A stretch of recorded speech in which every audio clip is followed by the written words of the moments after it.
Absolutely, I was reluctant to start using social media for work because I came to know of it as something that you use for fun with your friends, with your families. I never thought of it as a professional thing. So once social media started to be brought into the workplace, I was initially apprehensive because I didn't want my two worlds to collide almost. I didn't see the point. I thought it was going to be a big time suck, to be honest with you. And I wasn't sure what role it would play in my job as a columnist. Yes, I'm more of an old school guy, so I was used to pen and paper and the writing for the daily newspaper. It started off as personal use, and then I started using it for work, and kind of just exploded from there.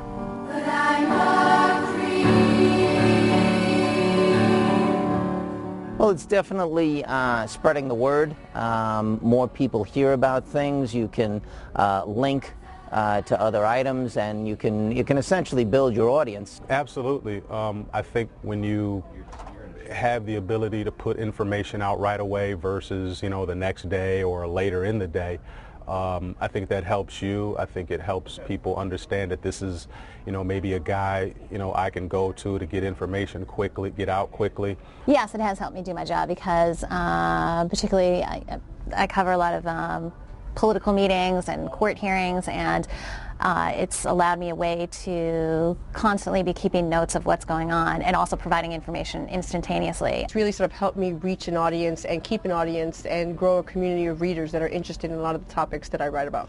I've been able to generate story ideas and get contacts in the community, something that I wouldn't have otherwise had.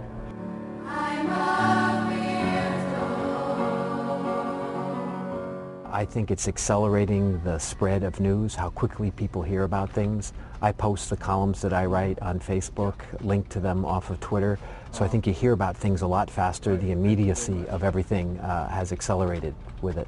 Before, it was almost us, the media, television, newspapers, talking to people who are at home, and now it's more of a conversation. It's not just one way anymore. So it's certainly changed the way we interact and deal with the people who absorb our content and also how they give us content. So I think it's just changed completely the way we do business. Social media is having a huge impact on the journalism industry. It's changing the way people interact with each other and the way people get news. A lot of people check Twitter for their breaking news before we get it on air. And I think it's created different levels of what people think journalism is or what they think that reporting is, and I think it's expanding the definition of journalism, though people might not agree entirely with them.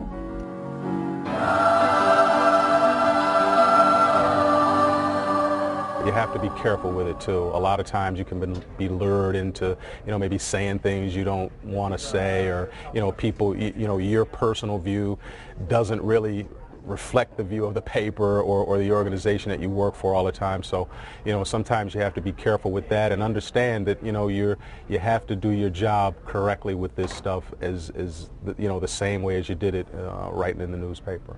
Just do it, and don't try to have a big plan. Go on there and be an actual person. Don't just post stories or journalism tidbits. Show your readers and your community that you're an actual person who, you know, is tired, gets stressed out, isn't sure about a story. I think you got to try it. I think I realized that until I sort of dove into it, I didn't realize how much was out there. But you got to use Facebook, you got to use Twitter, you got to experiment a little bit, and then you'll find that you can sort of find your niche, what works for you. I would just make it part of your day. I would make it part of your general goings about as you move along. In other words, the quick hit is an important thing nowadays, so do a quick hit and then move on, and you can do something more in depth later. To continue to remember that while you are still putting your name out there, even if it's on Twitter or Facebook, although it might feel like an informal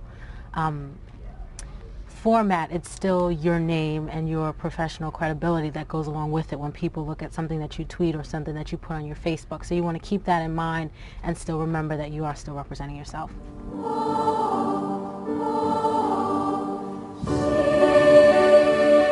I don't know what it'll be like in 5 years, but I think it'll evolve, and I think it's here. I think it's how people are communicating. It's how people are finding out about what's happening. I think maybe Twitter and Facebook might be a fad, but I think new products will come out and will develop that we're going to use. I don't know what it's going to be yet, and I don't think anyone else does, but I think social media is going to be a huge factor in how we continue to do business. I'm really excited to see in what, steps it goes from here. I think it's at a level right now where it's terrific, but I think it's going to have to change a little bit more because, again, the world is changing, always changing, and social media is going to have to change a little bit. Well, for the moment, it's a hot thing. I mean, different things come and go. It's a little bit hard to say. A lot of the different technologies that we've used over the last 20 years, for example, things that were very, very hot faded out, and others have more lasting firepower. So we'll have to see how long it lasts, frankly. There are days I wish it would just go away. But I think it's going to stick around. I think it's going to be different, and I think each day, each year, it'll change. But I think it's definitely here to stay.